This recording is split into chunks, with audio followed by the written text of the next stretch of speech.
ਰਾਸ਼ਟਰੀ ਭੋਜਨ ਟੈਕਨੋਲੋਜੀ ਉਦਮੀ ਅਤੇ ਪ੍ਰਬੰਧਨ ਸੰਸਥਾਵਾਂ, ਫੂਡ ਪ੍ਰੋਸੈਸਿੰਗ ਅਤੇ ਉਦਯੋਗ ਮੰਤਰਾਲਾ ਭਾਰਤ ਸਰਕਾਰ ਦੇ ਅਧੀਨ ਫੂਡ ਪ੍ਰੋਸੈਸਿੰਗ ਅਤੇ ਪ੍ਰਬੰਧਨ ਦੇ ਖੇਤਰ ਵਿੱਚ ਕੰਮ ਕਰ ਰਹੇ ਹਨ। ਖੋਜ ਦੇ ਕੇਂਦਰ ਹਨ ਅਤੇ ਸਿੱਖਿਆ ਅਤੇ ਖੋਜ ਦੇ ਸੰਸਥਾਨ ਵੀ ਕੰਮ ਕਰ ਰਹੇ ਹਨ। ਫੂਡ ਪ੍ਰੋਸੈਸਿੰਗ ਉਦਯੋਗ ਦੇ ਛੋਟੇ ਅਤੇ ਦਰਮਿਆਨੇ ਉਦਯੋਗ ਮੰਤਰਾਲੇ ਦੀ ਮਦਦ ਕਰੋ। ਭਾਰਤ ਸਰਕਾਰ ਨੇ ਹਾਲ ਹੀ ਵਿੱਚ ਪ੍ਰਧਾਨ ਮੰਤਰੀ micro food enterprise upgradation scheme PMFME ਦੀ ਸ਼ੁਰੂਆਤ ਕੀਤੀ ਹੈ। ਫੂਡ ਪ੍ਰੋਸੈਸਿੰਗ ਉਦਯੋਗਾਂ ਦੇ ਮੰਤਰਾਲੇ ਦੀ ਇਹ ਕੋਸ਼ਿਸ਼ ਹੈ ਕਿ ਉਹ ਵੱਖ-ਵੱਖ ਯੋਜਨਾਵਾਂ ਦੇ ਸੰਬੰਧ ਵਿੱਚ ਸਹਾਇਤਾ ਜਾਂ ਉਦਮੀ ਵਜੋਂ ਪ੍ਰਦਾਨ ਕਰਨ ਵਾਲੇ ਉਦਮੀਆਂ ਦੀ ਮਦਦ ਕਰਨ।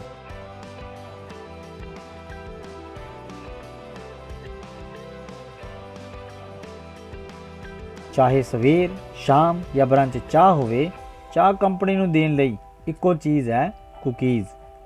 ਬਿਸਕੁਟ ਇੱਕ ਅਜਿਹਾ ਉਤਪਾਦ ਹੈ ਜਿਸ ਦੀ ਮੰਗ ਬਾਜ਼ਾਰ ਵਿੱਚ ਹਮੇਸ਼ਾ ਵੱਧਦੀ ਰਹਿੰਦੀ ਹੈ। ਹਰ ਉਮਰ ਵਰਗ ਕੁਕੀਜ਼ ਖਾਣਾ ਪਸੰਦ ਕਰਦਾ ਹੈ।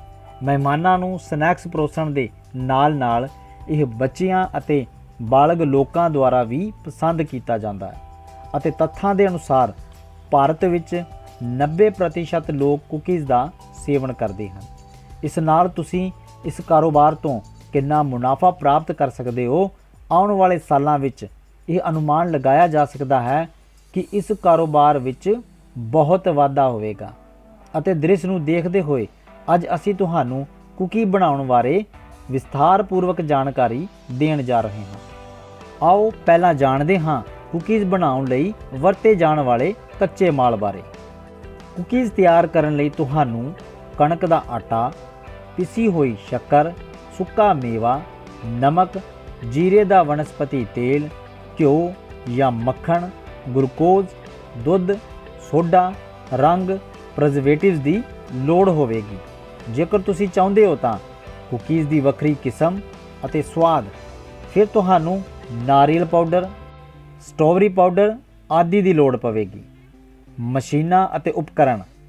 ਪੈਕੇਜਿੰਗ ਲਈ ਤੁਹਾਨੂੰ ਇੱਕ ਗ੍ਰਹਿ ਮਿਕਸਰ, ਖੰਡ ਗ੍ਰਾਈਂਡਰ, ਡਰਾਈਪਿੰਗ ਮਸ਼ੀਨ, ਓਵਨ ਦੀ ਲੋੜ ਪਵੇਗੀ।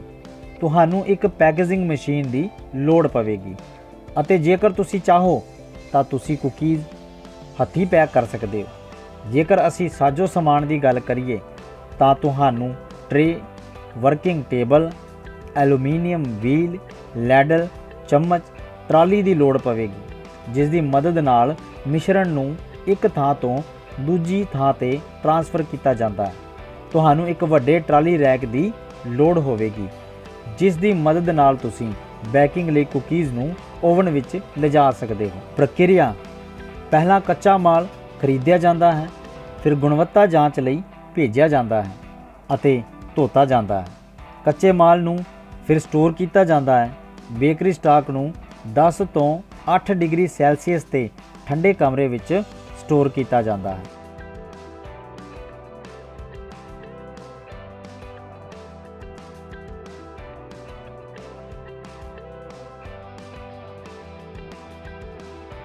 ਖਾਣਾ ਪਕਾਉਣ ਦਾ ਪਹਿਲਾ ਕਦਮ ਬੇਕਰੀ ਸਟਾਕ ਨੂੰ ਮਿਲਾਉਣਾ ਹੈ ਅਤੇ ਚੀਨੀ ਨੂੰ ਮਿਲਾਇਆ ਜਾਂਦਾ ਹੈ ਅਤੇ ਫਿਰ ਪਾਣੀ ਜੋੜਿਆ ਜਾਂਦਾ ਹੈ।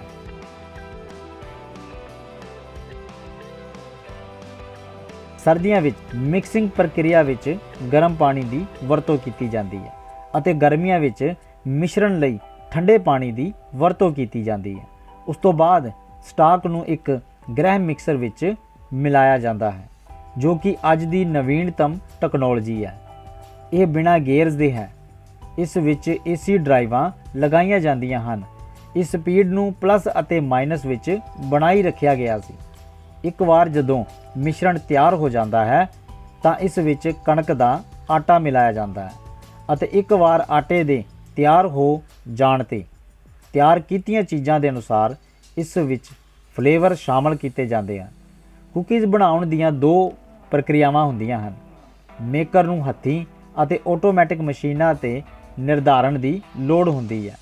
ਕੁਕੀ ਦੀ ਸ਼ਕਲ ਅਤੇ ਆਕਾਰ ਦੀ ਚੋਣ ਕਰਨ ਤੋਂ ਬਾਅਦ ਆਪਰੇਟਰ ਫਿਰ ਇਸ ਵਿੱਚ ਟਰੇ ਲੋਡ ਕਰਦਾ ਹੈ ਅਤੇ ਕੁਕੀ ਦੇ ਆਟੇ ਦਾ ਲੋੜੀਂਦਾ ਆਕਾਰ ਅਤੇ ਆਕਾਰ ਟਰੇ ਤੇ ਸੈਟਲ ਹੋ ਜਾਂਦਾ ਹੈ। ਫਿਰ ਟਾਈਪਿੰਗ ਹੱਥੀਂ ਕੀਤੀ ਜਾਂਦੀ ਹੈ ਜਿੱਥੇ ਸੁੱਕੇ ਮੇਵੇ ਜਾਂ ਜੀਰਾ ਆਦਿ ਬਿਨਾਂ ਬੈਕਡ ਕੁਕੀਜ਼ ਤੇ ਛਿੜਕਿਆ ਜਾਂਦਾ ਹੈ।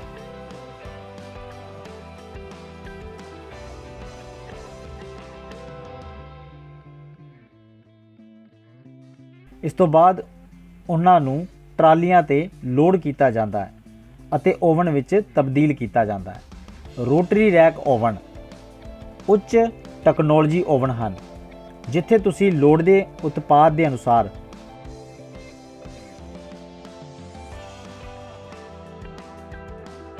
ਟਾਈਮਰ ਅਤੇ ਤਾਪਮਾਨ ਨੂੰ 17, 18, 19 ਡਿਗਰੀ ਸੈੱਟ ਕਰ ਸਕਦੇ ਹੋ।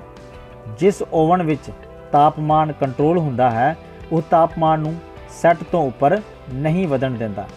ਤਾਪਮਾਨ ਜੇ ਲੋੜ ਦੀਆਂ ਸੰਪੂਰਨ ਕੁਕੀ ਨੂੰ ਪ੍ਰਾਪਤ ਕਰਨ ਵਿੱਚ ਮਦਦ ਕਰਦਾ ਹੈ। ਕੁਕੀਜ਼ ਨੂੰ ਬੇਕ ਕਰਨ ਵਿੱਚ ਲਗਭਗ 20 ਤੋਂ 25 ਮਿੰਟ ਲੱਗਦੇ ਹਨ। ਇਸ ਤੋਂ ਬਾਅਦ ਕੁਕੀਜ਼ ਨੂੰ ਕਮਰੇ ਦੇ ਆਮ ਤਾਪਮਾਨ ਤੇ 15 ਤੋਂ 20 ਮਿੰਟ ਲਈ ਠੰਡਾ ਕੀਤਾ ਜਾਂਦਾ ਹੈ। ਫਿਰ ਕੁਕੀਜ਼ ਨੂੰ ਫਲੋਰ ਰੈਪ ਮਸ਼ੀਨ ਦੀ ਮਦਦ ਨਾਲ ਪੈਕ ਕੀਤੇ ਟਰੇ ਵਿੱਚ ਲੋਡ ਕੀਤਾ ਜਾਂਦਾ ਹੈ।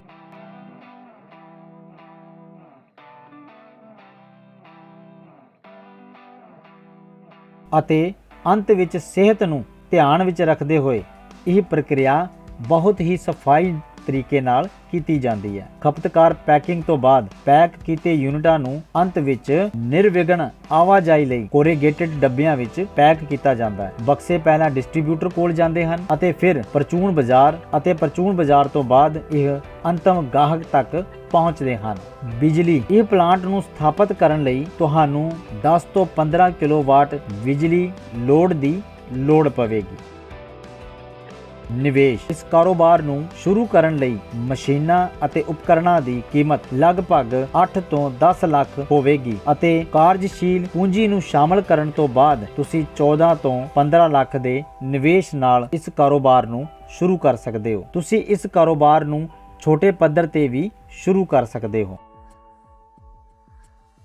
ਮੁਨਾਫਾ ਜੇਕਰ ਤੁਸੀਂ ਇੱਕ ਦਿਨ ਵਿੱਚ 300 ਕਿਲੋ ਤੋਂ 350 ਕਿਲੋਗ੍ਰਾਮ ਕੁਕੀਜ਼ ਪੈਦਾ ਕਰਦੇ ਹੋ ਅਤੇ ਉਹਨਾਂ ਨੂੰ ਲਗਭਗ 100 ਤੋਂ 115 ਰੁਪਏ ਪ੍ਰਤੀ ਕਿਲੋ ਦੇ ਹਿਸਾਬ ਨਾਲ ਮਾਰਕੀਟ ਵਿੱਚ ਵੇਚਦੇ ਹੋ ਤਾਂ ਤੁਸੀਂ ਕੱਚੇ ਮਾਲ ਅਤੇ ਪਰਿਵਰਤਨ ਦੀ ਲਾਗਤ ਸਮੇਤ 80 ਤੋਂ 85 ਰੁਪਏ ਪ੍ਰਤੀ ਕਿਲੋ ਦੇ ਹਿਸਾਬ ਨਾਲ ਕੁਕੀਜ਼ ਬਣਾ ਸਕਦੇ ਹੋ। ਇਸ ਦੇ ਅਨੁਸਾਰ ਤੁਸੀਂ 1 ਕਿਲੋਗ੍ਰਾਮ ਤੇ ਲਗਭਗ 20% ਦਾ ਮੁਨਾਫਾ ਕਮਾ ਸਕਦੇ ਹੋ।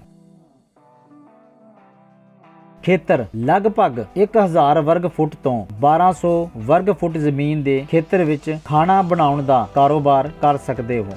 ਮਨੁੱਖੀ ਸ਼ਕਤੀ ਤੁਹਾਨੂੰ ਇਸ ਕਾਰੋਬਾਰ ਲਈ 5 ਤੋਂ 8 ਮੈਨ ਪਾਵਰ ਦੀ ਲੋੜ ਪਵੇਗੀ, ਜਿਸ ਵਿੱਚ 2 ਹੁਨਰਮੰਦ ਅਤੇ 6 ਅਣ ਹੁਨਰਮੰਦ ਮਜ਼ਦੂਰ ਸ਼ਾਮਲ ਹੋਣਗੇ ਜੋ ਸਹਾਇਕ ਵਜੋਂ ਮਦਦ ਕਰਨਗੇ ਅਤੇ ਪੈਕੇਜਿੰਗ ਵਿੱਚ ਮਦਦ ਕਰਨਗੇ। PMFME ਸਕੀਮ ਦੇ ਤਹਿਤ ਮਾਈਕਰੋ ਫੂਡ ਪ੍ਰੋਸੈਸਿੰਗ ਉਦਮ ਜੋ ਆਪਣੇ ਉਦਮ ਨੂੰ ਉਤਸ਼ਾਹਿਤ ਕਰਨ ਦੀ ਯੋਜਨਾ ਬਣਾ ਰਹੇ ਹਨ, ਪ੍ਰੋਜੈਕਟ ਲਾਗਤ ਦੇ 35% ਤੇ ਕ੍ਰੈਡਿਟ ਲਿੰਕਡ ਪੂੰਜੀ ਸਬਸਿਡੀ ਪ੍ਰਾਪਤ ਕਰ ਸਕਦੇ ਹਨ। ਵੱਧ ਤੋਂ ਵੱਧ ਸਬਸਿਡੀ ਪ੍ਰਤੀ ਐਂਟਰਪ੍ਰਾਈਜ਼ 10 ਲੱਖ ਰੁਪਏ ਤੱਕ ਹੋ ਸਕਦੀ ਹੈ। ਲਾਭਪਾਤਰੀ ਦਾ ਯੋਗਦਾਨ ਘੱਟੋ ਘੱਟ 10% ਹੋਣਾ ਚਾਹੀਦਾ ਹੈ ਅਤੇ ਬਾਕੀ ਰਕਮ ਬੈਂਕ ਤੋਂ ਲੋਨ ਹੋਣੀ ਚਾਹੀਦੀ ਹੈ। ਇਹ ਸਕੀਮ 35% ਕ੍ਰੈਡਿਟ ਲਿੰਕਡ ਗ੍ਰਾਂਟਾਂ ਦੇ ਨਾਲ ਸਮੁੱਚੀ ਮੁੱਲ ਲੜੀ ਦੇ ਨਾਲ ਸਹਾਇਤਾ ਪ੍ਰਦਾਨ ਕਰੇਗੀ। ਪੂੰਜੀ ਨਿਵੇਸ਼ ਲਈ FPO SHGS ਉਤਪਾਦਕ ਸਹਿਕਾਰੀ ਸਭਾਵਾਂ।